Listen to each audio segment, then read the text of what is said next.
Bonjour.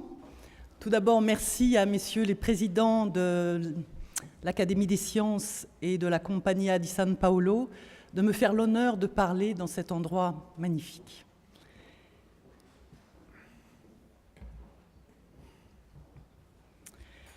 Ayant publié la correspondance de Drovetti conservée aux archives des musées nationaux à Paris, et ayant beaucoup travaillé sur Champollion comme premier conservateur du musée égyptien du Louvre, il m'a paru intéressant d'étudier les liens existants entre ces deux personnages clés de l'histoire de l'égyptologie du début du XIXe siècle. Se sont-ils rencontrés? Quand et comment? Ont-ils tissé des liens d'amitié ou au contraire ont-ils entretenu de mauvais rapports? Le professeur Giovanni Marro, dans un article paru en 1923, avait déjà abordé le sujet à partir d'une dizaine de lettres conservées aux archives à l'Académie des sciences de Turin. Mais depuis cette date, personne ne s'était vraiment attaché à confronter et à mettre en face Drovetti et Champollion. Puisque nous sommes réunis dans cette magnifique salle de l'Académie des sciences, dans la salle des Mapmondes, il m'est agréable de dire en préambule que nos deux protagonistes avaient au moins un point en commun. Tous deux étaient membres correspondants de l'Académie des sciences de Turin. Drovetti avait été élu en 1824 et Champollion l'année suivante, en 1825. A priori, on a affaire à deux fortes personnalités, de formations et de carrières bien différentes. Juriste ayant opté pour l'armée puis pour la diplomatie comme consul de France à Alexandrie à partir de 1803, Drovetti est de 14 ans l'aîné de Champollion. Son intérêt pour les antiquités égyptiennes, très vite guidé, il faut bien le reconnaître, par l'appât du gain, ne pouvait que déplaire à Champollion, le savant que l'on connaît, au caractère bien difficile et peu diplomate. On peut résumer leur relation en 3 étapes et en 3 dates. En 1818, Champollion est à Paris et il entend pour la première fois parler d'une collection d'antiquités égyptiennes que le consul de France Bernardino Drovetti, en poste à Alexandrie, est en train de constituer. En 1824, Champollion se précipite à Turin pour étudier et classer cette collection d'antiquités égyptiennes de Drovetti que la maison de Savoie, Charles-Félix, le roi de Piémont-Sardaigne, vient d'acquérir. Et enfin, en 1827, Champollion rencontre pour la première fois en chair et en os Drovetti à Paris, le revoit à Alexandrie en 1828 à l'occasion de l'expédition franco-toscane et le retrouve enfin à son retour à Toulon en 1830.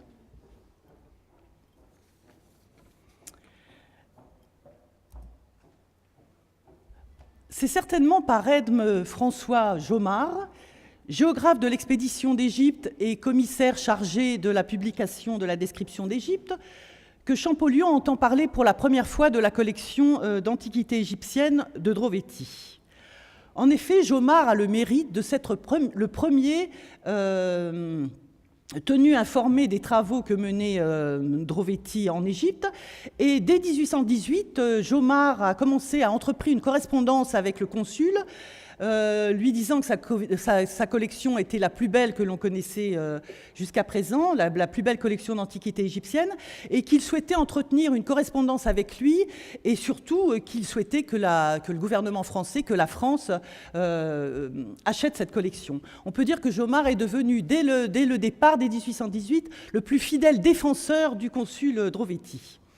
Ces relations d'ailleurs avec Drovetti se continueront même après le retour de Drovetti en 1830 en Europe, et Jomard lui écrira pratiquement régulièrement lui disant qu'il a vraiment été une grande figure dans l'histoire de l'égyptologie du XIXe siècle en Égypte par sa présence. Contrairement à Drovetti, Champollion entretenait de très mauvais rapports avec Jomard. De nombreux sujets brûlants les opposaient, et en particulier leur course à la création et à la direction d'un futur musée égyptien à Paris. Par ailleurs, Jean-François Champollion était très critique envers les travaux de la Commission d'Égypte et donc de la publication de la description d'Égypte, et à travers cette Commission d'Égypte était très critique vis-à-vis de Jomard, et cela n'a pas dû arranger les relations entre les deux hommes. Un ami commun les réunissait, il s'agit de François Artaud, qui n'était pas du tout égyptologue, qui était archéologue, qui dirigeait le musée des Beaux-Arts de Lyon, et qui, petit à petit, s'était constitué une collection d'antiquités égyptiennes grâce à Drovetti. François Artaud, lui aussi, était en relation épistolaire avec le consul. On conserve de nombreuses lettres de lui.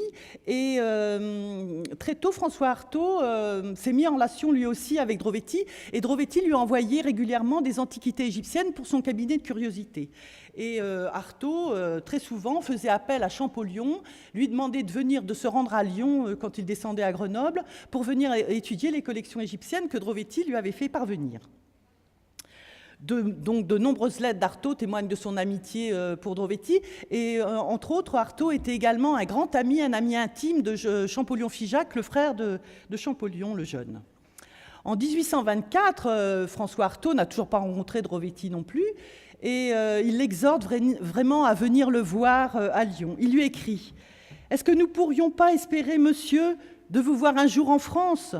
Ce serait une fête pour les vrais amis de la science et pour moi en particulier. » Il continue « J'espère qu'en passant à Lyon, vous me ferez l'honneur de descendre chez moi. » C'est par Artaud que Drovetti était tenu en permanence informé des grands événements égyptologiques qui se passaient en France.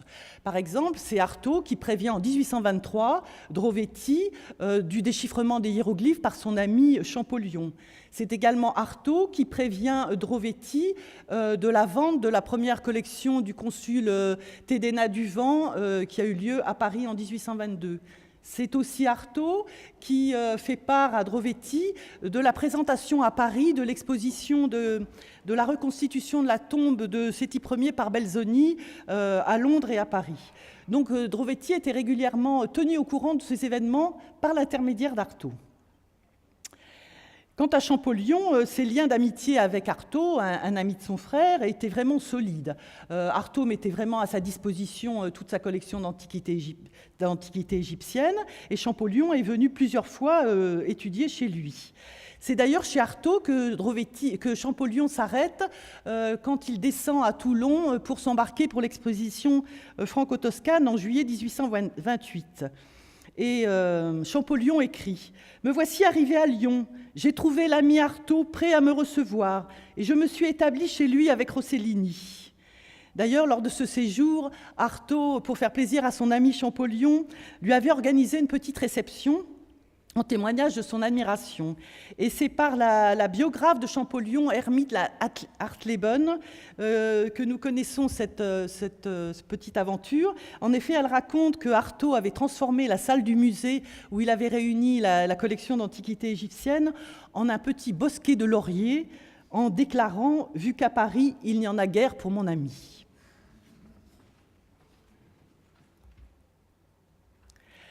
Alors, les négociations pour l'achat de cette première collection Drovetti ont traîné en longueur, je ne rentrerai pas dans les détails.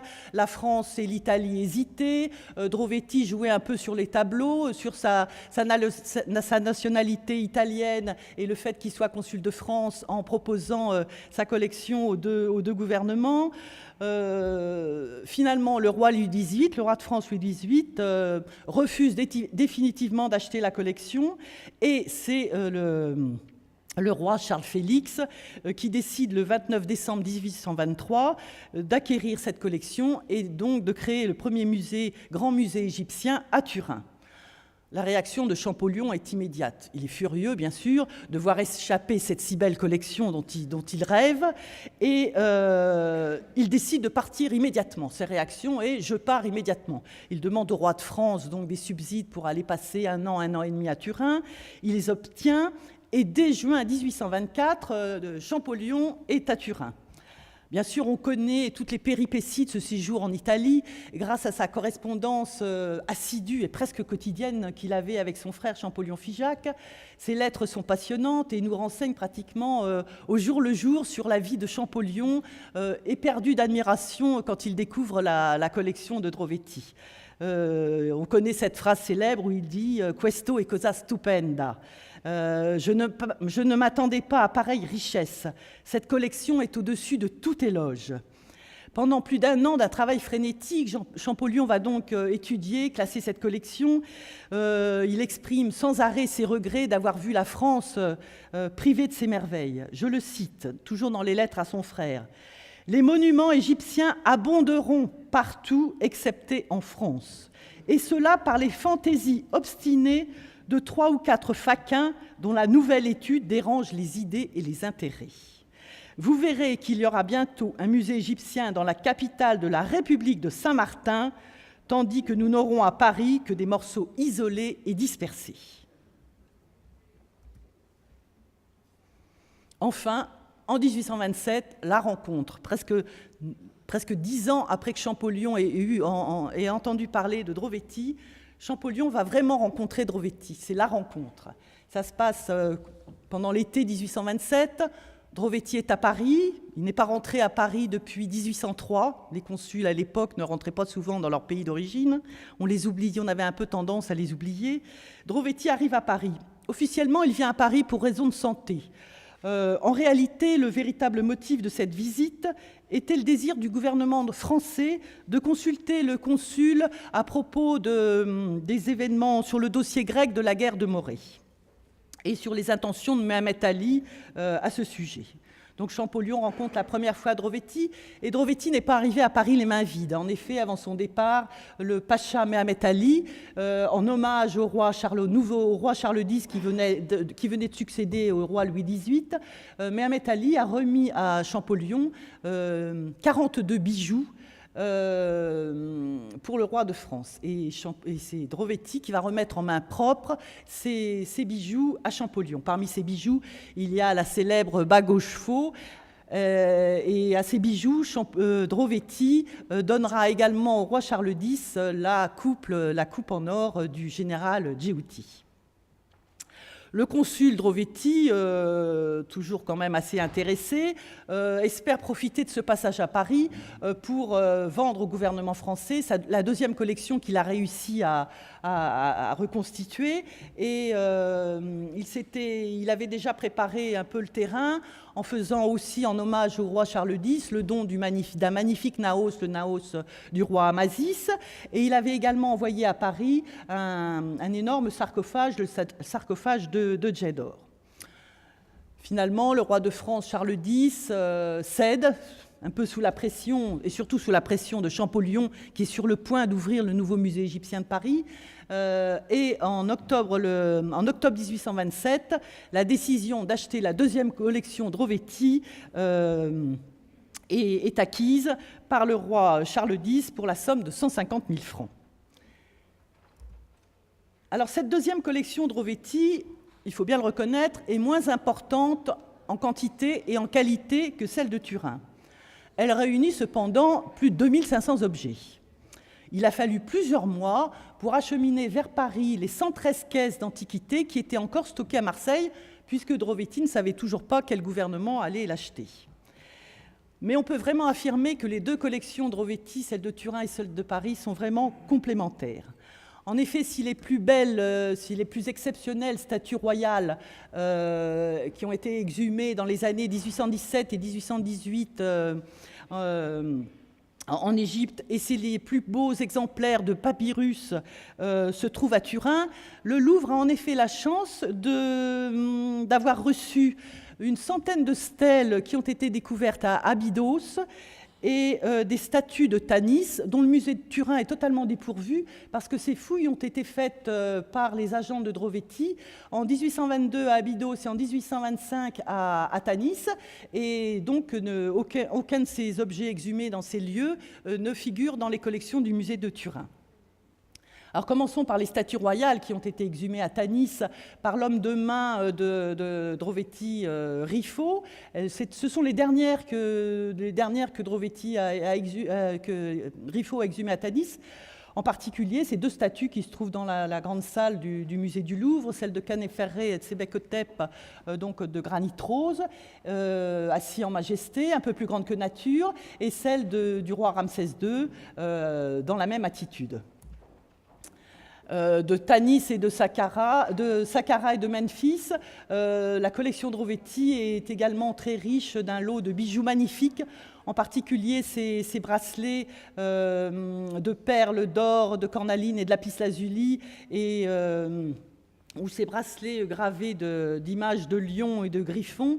Ces bijoux, Drovetti les a montrés au voyageur Caillot. Et Caillot, en 1822, au moment de son retour en France, en parle dans sa relation de voyage, et il parle de ces bijoux que lui a montrés Drovetti. Ensuite, importante richesse par rapport à la collection de Turin, ce sont la centaine de stèles qui viennent d'Abydos, où Drovetti s'était fait aider par un homme de main qui est très peu connu, qui s'appelle le père Ladislaos, qui a travaillé donc à Abydos dans les années 1820-1822.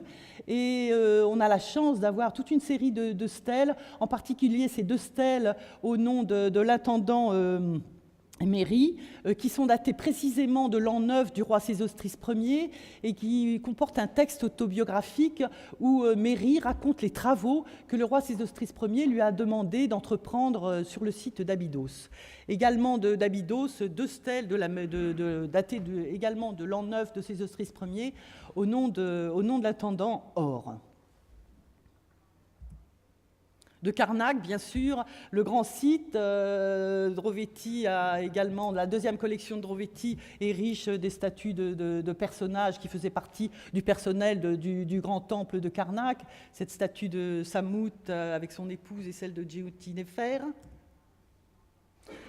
Nous avons également dans cette magnifique 2e collection de Drovetti ce sublime portrait du roi Aménophis III et un masque de momie en or. Et la particularité également de cette 2e collection de Drovetti est la richesse en objets de toilette. La collection de toilette est absolument magnifique, et en particulier toute une série de cuillères à fard. Donc vous voyez ici quelques exemplaires.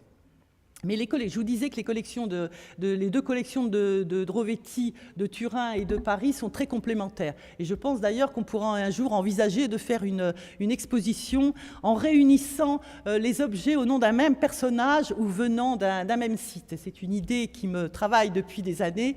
Je vais la soumettre à monsieur. En effet, il y a des objets, par exemple les très jolies statuettes de bois de la reine Yarmès Néfertari. Le Louvre en a un exemplaire et Turin en a 3 ou 4 exemplaires. Donc c'est vrai que ça serait amusant un jour de réunir ces pièces qui ont été dispersées entre les 2 collections de Drovetti. Également les stèles au nom d'un certain Amenhotep, dont le Louvre conserve une stèle et Turin conserve un autre. C'est le même personnage avec les mêmes titres, la même parenté, les mêmes filiations. Toujours amusant de constater aussi qu'un personnage de Djéhouti Néfer, qui était un scribe comptable des troupeaux et des volailles d'Amon, et de son épouse Benbou, eh bien la statue de Djéhouti Néfer et de son épouse se trouve à Paris, et la stèle se trouve à Turin. Donc vous voyez la dispersion des monuments à travers nos deux villes. Également les célèbres vases de Djéhouti, il y en a beaucoup qui sont répartis dans plusieurs musées d'Europe, il y en a aussi à Leyde, je crois, et Paris en conserve un, et Turin en a 3. Donc vous voyez toujours cette comparaison. Donc la 2e collection arrive à Paris, c'est vraiment le moment où Champollion ouvre le musée égyptien de Paris, puisque la collection est vendue en octobre 1827 et Champollion inaugure le musée Charles X le 15 décembre 1827. Et son musée ouvert, Champollion, toujours pressé par le temps, n'a qu'une idée, bien sûr, partir en Égypte. Le voyage d'Égypte qu'il n'a pas encore fait, son rêve. Et il pense bien sûr pouvoir compter sur l'appui de Drovetti profiter de la longue expérience de Drovetti en Égypte, de son amitié surtout avec Mohamed Ali pour obtenir les célèbres firmans, ces autorisations qui lui permettront de fouiller. Dès 1826, Drovetti avait écrit au frère de Champollion, à Champollion-Figeac, en lui disant qu'il fallait absolument que Champollion se rende dans le vallon sacré. Et il lui avait... Champollion-Figeac, bien sûr, lui avait immédiatement répondu en ces termes. « Mon frère ose compter aussi sur votre entière bienveillance quand il ira visiter l'Égypte, et il s'y recommandera avec toute confiance. Votre position et votre caractère le mettront tout naturellement sous votre protection. » Je ne m'appesantirai pas sur les préparatifs de l'expédition franco-toscane dirigée par Champollion et Rossellini. Toujours est-il qu'à peine parti en juillet 1828, une lettre de Drovetti conseille à Champollion d'annuler son voyage, dans l'attente d'une amélioration des relations entre la France et l'Empire ottoman. On a souvent prétendu que l'arrivée de Champollion en Égypte dérangeait le consul dans ses activités archéologiques et que cette lettre avait pour but de l'empêcher de venir. Champollion dira plus tard « Heureusement que cette lettre n'est point arrivée à temps et c'est la main d'Amon qui l'a détournée. » Mais cette lettre n'est pas arrivée. Donc Drovetti est bien obligé d'accueillir Champollion à son arrivée à Alexandrie et de faire bonne figure. Drovetti insiste même pour réserver à Champollion un appartement au consulat. Et tous les premiers jours et toutes les premières impressions de Champollion à Alexandrie sont bien sûr relatées dans ses lettres d'Égypte, et il écrit à son frère « J'ai visité M. Drovetti le soir même de mon arrivée, et là j'ai appris qu'il m'avait écrit et conseillé de ne point venir cette année. Ma bonne étoile a brillé dans cette occasion si importante, puisque la lettre ne m'est point arrivée à temps. Depuis cette époque, les choses ont bien changé. Mon voyage ne rencontrera aucun empêchement. Le pacha est informé de mon arrivée et il m'a fait dire que j'étais le bienvenu. Je lui serai présenté demain ou après-demain au plus tard. Je suis venu m'établir chez M. Drovetti, dont je n'ai pu ni voulu refuser les offres hospitalières. J'occupe dans le palais du consulat de France un petit appartement délicieux, donnant sur le bord de la mer et où l'on jouit d'une fraîcheur charmante. Je suis d'ailleurs ici comme un coq en pâte, gâté par tout le monde et surtout par M. Drovetti. » Champollion est effectivement reçu par le pacha dès le lendemain, qu'il questionne sur son projet de voyage et lui accorde sur le champ toutes les autorisations. Cependant, il semblerait que Drovetti ait tenté de nouveau de retarder l'expédition de Champollion et intrigué pour que les autorisations de fouille ne lui soient pas remises tout de suite. Champollion a compris très vite le jeu du consul. Il a haussé le ton et il a vraiment arraché des mains du pacha tous les documents lui permettant d'aller fouiller, le menaçant de prévenir les ministres du gouvernement français si on ne lui donnait pas ses autorisations. Les relations entre Drovetti et Champollion vont alors changer. Et Champollion, dorénavant, n'aura plus du tout confiance dans le consul. Il va lui reprocher d'avoir fait Il va être très sévère envers lui dans ses lettres à son frère. Il va lui reprocher d'avoir fait le commerce des antiquailles, le soupçonnant de vouloir l'empêcher de fouiller. Je le cite. « Les marchands d'antiquités ont tous frémi à la nouvelle de mon arrivée, avec le projet de fouiller. La cabale a donc été montée. Le ministre et le pacha ont été circonvenus. En Haute-Égypte, Champollion, quand il va partir en Haute-Égypte, pendant plus d'un an, il ne va pas recevoir de courrier. Et il accusera également Drovetti d'avoir empêché ses lettres, d'avoir arrêté ses lettres et de l'avoir empêché de recevoir son courrier de France. Champollion gardera toujours envers le consul une certaine animosité, même s'il fait semblant de conserver de bonnes relations avec lui. En particulier quand Drovetti lui fait parvenir en Haute-Égypte du vin et des victuailles. Je le cite. « Je ne saurais comment vous exprimer à quel point nous avons été touchés, mes compagnons de voyage et moi, de la bonté que vous avez eue de nous envoyer des provisions, d'autant mieux appréciées que nous sortions d'un pays où l'on trouvait à peine le strict nécessaire.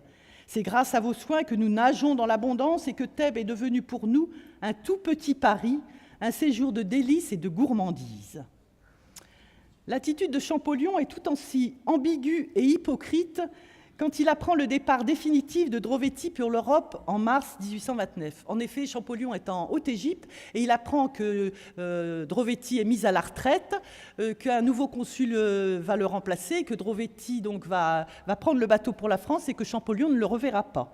Et il lui écrit « J'ai appris avec peine que vous quittiez définitivement l'Égypte et que je devais renoncer à l'espoir de vous retrouver à Alexandrie. C'est un véritable désappointement pour nous tous. Mais si votre santé, comme je le crois, intéressée à ce départ, nous y applaudirons malgré la perte que nous faisons d'un ami zélé, autant que d'un protecteur sur cette terre étrangère que nous devons habiter plusieurs mois encore. Recevez tous mes souhaits d'une heureuse santé et d'un prompt voyage pour l'Europe, où j'espère vous revoir à la fin de cette année. » Tout autre est le discours qu'il tient à son frère dans ses lettres personnelles. Et quand il écrit « Quant à Drovetti, il doit se reprocher au fond la conduite qu'il a tenue à mon égard pour l'affaire des fouilles et le firmament qu'il a fallu arracher d'autorité. Je veux bien avoir l'air d'être sa dupe sur cet article et conserver avec lui toutes les apparences de bonne harmonie, mais je n'ai plus en lui la moindre confiance et j'estime fort peu son caractère politique et sa conduite en Égypte. Le nouveau consul est adoré parce qu'il a un cœur d'homme. »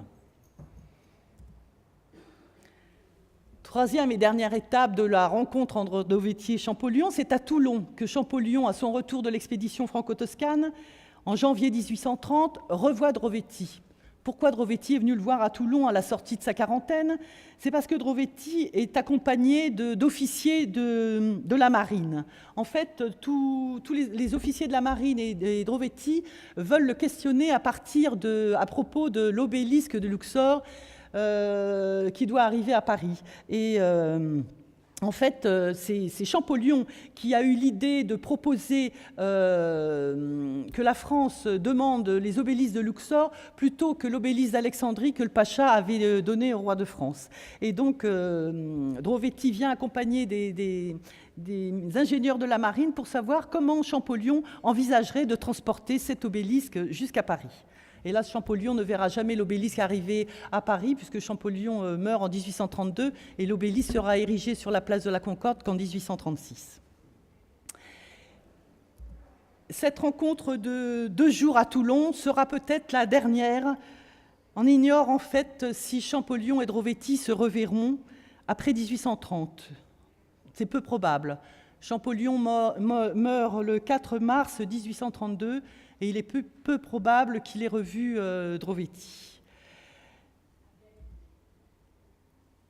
Comme je viens de vous le présenter, les relations entre le savant et le diplomate furent souvent compliquées, mais les années ont effacé les rancœurs passées et les 2 plaques du musée de Turin, qui j'espère seront toujours présentes dans la prochaine présentation, ces 2 plaques de marbre, l'une en l'honneur de Champollion, l'autre en l'honneur de Drovetti, je pense, effacent les rancœurs passées et leur rendent un ultime hommage à nos 2 protagonistes. Merci.